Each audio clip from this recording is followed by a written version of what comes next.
국회 법사위에서 이제 사실 건진법사 관봉권 띠지 분실 경위를 놓고 이제 현안 질의가 집중이 됐는데 사실 이 앞전에 이 여러 가지 논란 때문에 이 부분이 좀 부각이 안 된 부분이 있거든요. 검찰 수사관들의 증언이 좀 엇갈리는 부분이 있었어요. 영상 잠깐 보고 얘기 나누겠습니다. 하나는 한국은행 비닐봉지로 묶여있는 돈 묶음이었고, 하나는 신한은행 띠지로 묶여있는 돈 묶음이었고, 하나는 고무줄로 묶여있는 돈 묶음이었습니다. 한국은행 비닐봉지 같은 경우에는 명백하게 5천만 원이라고 적혀 있었기 때문에 저희가 뜯어서 개수할 필요가 없었습니다. 천장이었습니다. 그것은. 그리고 신한은행 띠지 같은 경우에는 저희가 그대로 띠지가 있는 상태로 손으로 직접 일일이 일정 매수마다 포스트잇을 붙여가면서 돈을 셌습니다. 그리고 고무줄로 묶인 돈만 개수기를 돌려서 개수를 했고, 현장에서 확인한 3,300매와 검찰청에서 확인한 3,300매가 동일함을 확인을 해서 그 확인서를 진구했습니다. 그 상태로 이주영 계장이 자신을 캐비넷에 넣는 것까지 증인을 봤다는 얘기죠. 네, 맞습니다. 저희 압수계에서는 원형 보존이라 하면 압수 현금에 대해서만 원형 보존을 그렇게 입력시킨 사람이 누구예요? 아무도 지금 최재형 검사도 증인으로 나와서 그렇게 얘기하지 않죠. 그 증인한테 또 그 카톡 문자도 공개한 바 있죠. 이 자리에 출석하기 전에. 다들 그렇게 생각 안 하는데 증인만 남들과 다른 인식을 가지고 업무에 임한다면 일이 되겠습니까? 저희 압수 실무자들은 거의 다 그런 방식으로 해오고 있었습니다. 압수 실무자가 지금 방금 깨졌잖아. 지금 최선영 증인 말에 의하면 개수가 불필요하다. 수사 담당하시는 계장님이시고 저는 압수만 담당하는 수사관이었기 때문에 그 수사 쪽이랑 수사해서 증거물을 보존시키면 그러면 증인이 다 망가뜨린다. 그 얘기밖에 더 되겠습니까? 지금 최선영 수사관은 관봉권 포장 상태, 어떻게 계속 이렇게 포스트잇 붙여가면서 샜다 이런 것까지 아주 정확하게 증언을 했는데 김정민 수사관은 사실 지난 청문회 때부터 일관되게 기억나지 않는다는 식의 답변을 계속 해오고 있어요. 어떻게 보셨어요? 보통 저런 건 이제 선택적 기억이라고 하고요. 선택적 기억은 왜 저렇게 얘기할 수밖에 없냐면 답변할 수 없는 게 있어서 그렇죠. 보통 그렇습니다. 이게 통상적인 어떤 증언을 하는 사람들의 유형인데 그러면 무엇을 말할 수 없을까라고 우리는 질문할 수밖에 없죠. 사실 수사와 압수가 다르다고 지금 김정민 수사관은 계속해서 얘기를 하는데 수사 압수는 다를 수가 없어요. 수사의 전체의 어떤 그 범위 안에 압수라는 게 들어가 있는 것이죠. 그리고 사실 비닐봉투 그러니까 스티커가 있는 돈이 5천 있고 그다음 신한은행 띠지 있는 것도 띠지를 훼손하지 않잖아요. 다 손으로 셌다잖아요. 띠지를 분실하지 않게끔. 그다음 고무줄에 있는 것만 또 풀어서 했고 이게 통상적이고 상식적이지 않을까요? 근데 이거를 김정민 수사관은 담당 검사인 최 검사의 어떤 요청과 반대급부로 그걸 다 풀어헤치고 띠지와 이 스티커를 다 비닐봉투를 다 잃어버렸다는 거예요. 버렸는지 잃어버렸는지 그 부분에 대해서 사실상 정확하게 얘기를 안 하고 있기 때문에 이거는 여건 자체가 조금 풀리지 않는 의문이 있는 거죠. 왜 김정민 수사관이 누구의 이야기를 듣고 근데 담당 검사는 본인의 책임이 아니라고 지금 얘기하고 있고 그러면 일선의 수사관이 압수를 담당하는데 본인의 판단으로 그렇게 할 수 있었다.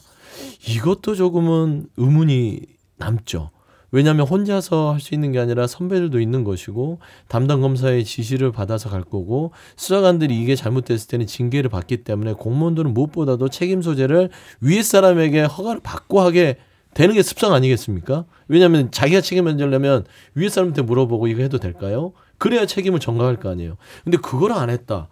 제가 김정민 수사관을 봤을 때는 그렇게 막 책임을 지거나 굉장히 크리에이티브한 그런 뭐 느낌은 안 들어요. 자율성이 없어 보이긴 한데 제가 왜 저렇게 계속해서 곤란할 때 기억 안 난다고 했는지 그리고 저는 그 사실상 이런 일을 알고도 내부적으로 감찰 안 했다는 게 더 의심스러워요. 감찰해서 밝혀놨어야죠. 예를 들어 이 김정민 수사관의 업무 미숙으로 인해서 관봉권과 띠지를 분실했다. 그래서 징계 조치를 내렸다. 이런 게 있었다면 좀 얘기가 다를 거예요. 그런데 뭉개고 있다가 나중에 드러나니까 기억이 안 나고 지금 서로 간에 입장이 다릅니다. 저는 이거는 반드시 사실관계를 밝혀야 되지 않을까 생각이 됩니다. 저는 잘 모르겠어요, 솔직히. 그러니까 왜냐하면 그 언론 보도도 막 그 헷갈리더라고요. 이게 굉장히 중요한 증거물이다라는 거라고 주장하는 데가 있냐면 어디서 또 칼럼에는 그 별 의미 없다. 그리고 그 사진 다 찍어놓은 거니까 거기서 그 띠지에 무슨 정보가 담겨 있다고 얘기하는 거는 사실과 다르다. 거기에 뭐 일련 번호라든가 뭐가 있으면 그 사진에 찍혀 있다면 그것도 그 증거가 될 테니까.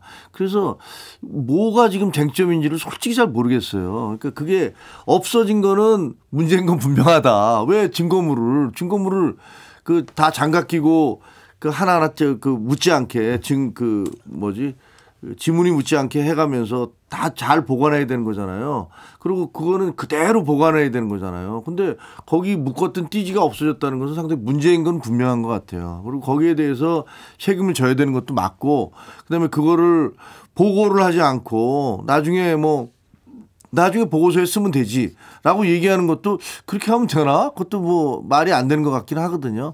근데 그 관봉권 띠지의 그 증거로서의 중요성을 저는 잘 모르겠어 갖고 그 부분은 제가 좀 얘기하기가 좀 잘 모르겠습니다. 저는 이제 증거로서의 중요성은 특히 이제 비닐, 관봉권은 쉽사리 일반인들이 접하기 쉽지 않고 그 띠지나 스티커에 어디에서 돈이 몇 번 기계에서 나오고 담당자가 누구고 첼라 찍었는데 이런 게 찍혀 있지 않습니까?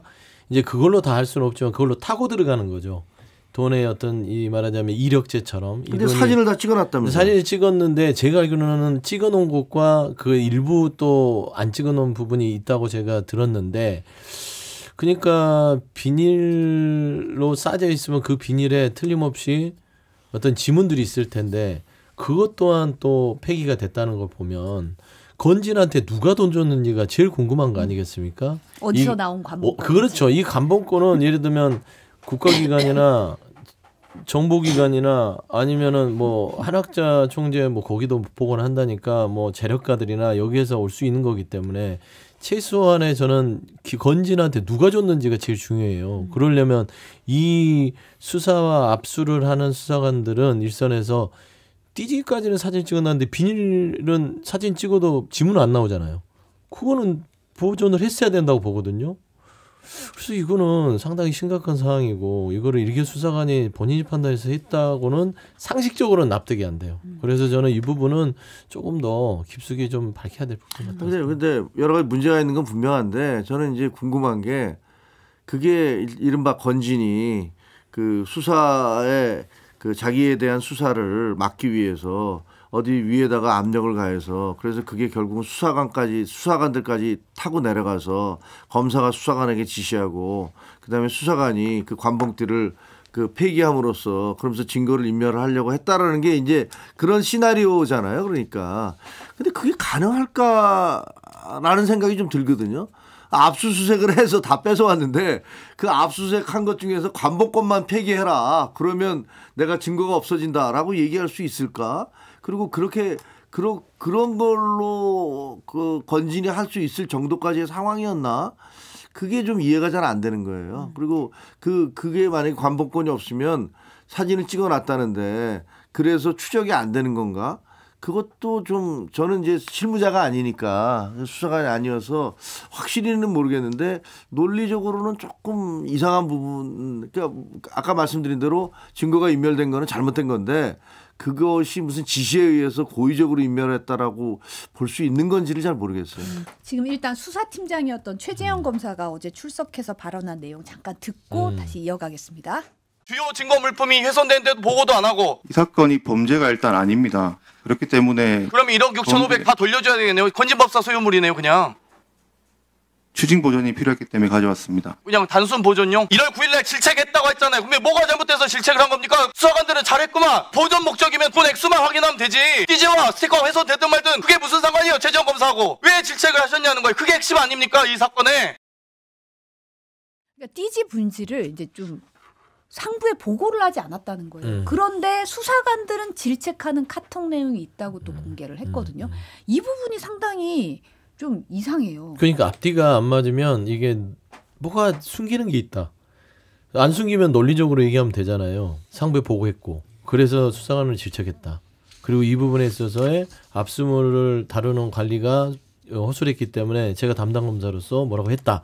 이렇게 하면 되는 것인데 이게 그 압수한 수사관도 말이 다르고 이 최재형 검사인가요? 최재현 검사. 네. 다르고 위에도 보고를 안 하고 그 안에서도 감찰이 이루어지지 않았던 부분들은 그 도무지 이해할 수가 없는 거예요. 후임 검사한테 인수인계를 제대로 이 상황을 제대로 얘기를 안 해서 후임 검사가 4월에 알았다고 하잖아요. 그렇죠. 그 부분도 납득이 잘 가지 납득이 않는 안 가는 거예요. 그 다음에 지금 보면은 보전 청구를 하려고 압수를 했다고 하는데 그러면은 이 부분을 뭐 하려고 그러면은 그냥 나중에 돌려줄 것 같으면 뭐 증거물로 또 사진을 찍어서 그렇게 하고 폐기를 하고 질책을 합니까? 이게 안 맞잖아요. 그다음에 저는 이게 좀 논의인데 최재형 검사 이분도 조금 독특하시더라고요. 나와서 마이크를 세워놓고 이렇게 하는 행위들도 그렇고 답변하는 태도도 굉장히 조금 논리에 벗어나서 보면은 이 수사가 이렇게 숨기고 할 수가 없는 게 윤석열 정권 시절에 했고 그게 윤석열 정권과 관련된 건진법사였기 때문에 우리가 여건상 이거를 뭐 봐주거나 그렇게 할 일이 없다고 하는데 이런 논리 좀 그만 좀 했으면 좋겠어요. 예전에 김건희 씨 도이치모터 주가 조작 매일 반론하는 게 문재인 정권 때 다 수사해서 무죄 낸 건데 이게 뭐 이게 죄가 있겠냐는데 지금 다 드러나잖아요. 당시 검찰총장이 다 누구였습니까? 윤석열 라인이었잖아요. 그게 중요한 거다. 그 최재형 검사의 답변 태도가 문제가 있다라는 건 뭐 어느 정도 인정이 될 것 같아요. 왜냐하면 그분은 자기가 잘못한 거잖아요. 일단 그 증거물이 없어졌는데 그리고 제대로 보고도 안 했고 그런데 뭐 거기에 대해서 뭐 너무 그 고압적인 자세로 대답을 하는 거는 옳지 않다고 생각을 해요. 자기가 검사로서 피의자한테 물어보는 게 아니잖아요. 그리고 뭐 그 중에서 뭐 지금 제가 답변하고 있지 않습니까? 이런 얘기를 했는데 뭐 자기가 검사가 피의자한테 막 그런 거 물어볼 때 피의자가 내가 답변하고 있지 않습니까? 그럼 자기 가만히 있겠어요?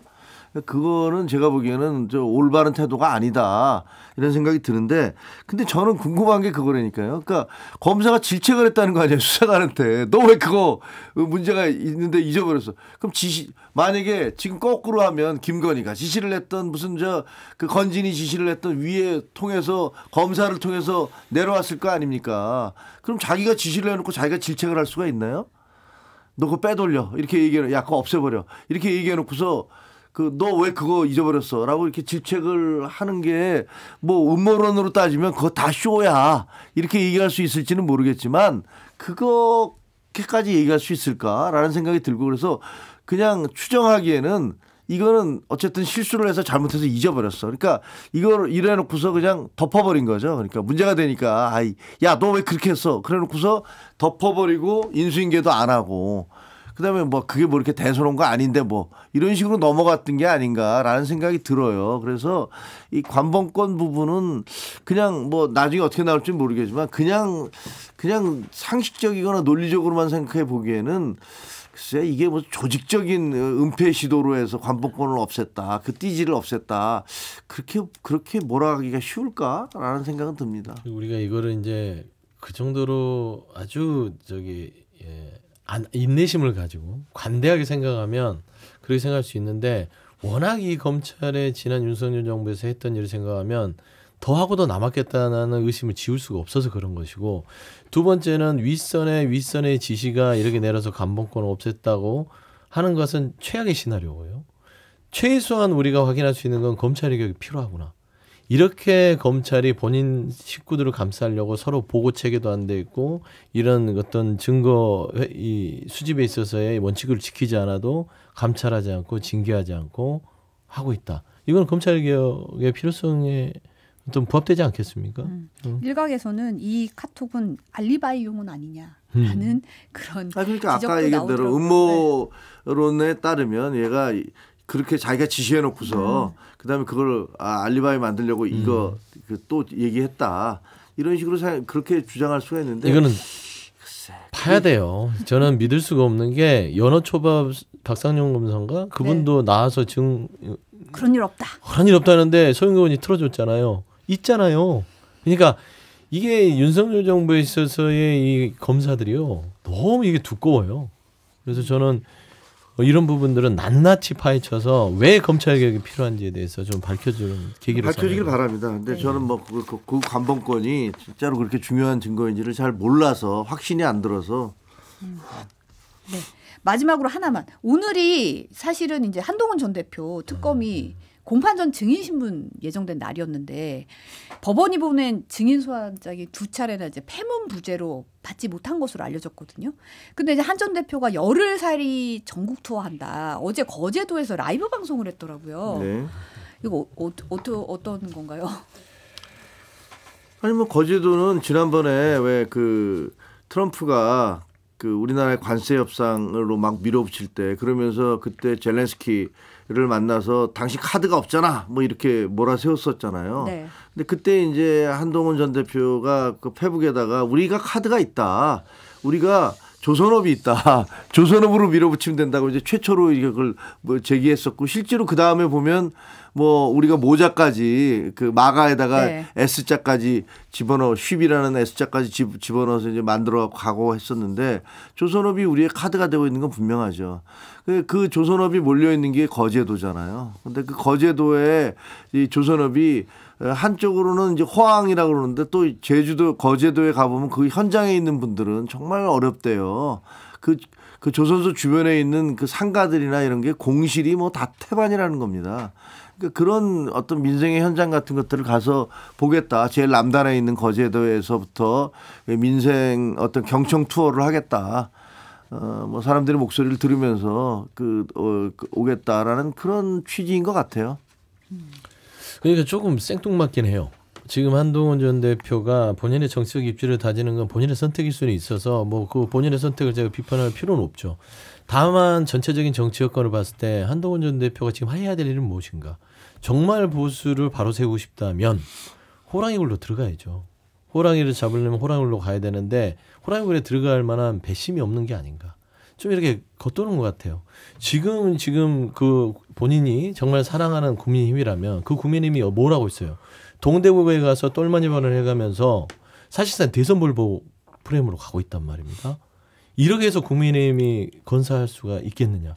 그러면 이 수렁에 빠진 윤핵관의 놈에 빠진 보수정당을 제대로 정상화시키려면 한동훈 전 대표가 당 내라든지 당의 이슈에 뛰어들어서 이걸 바로잡는 균형치 역할을 해야 되는데 조금은 뭐 거제 지방 10일씩 돌아다니면서 조금 한가한 모습이 아닌가 좀 생각이 듭니다. 뭐 본인의 판단이시니까 누구든지 얼마든지 평론할 수 있는 거고요.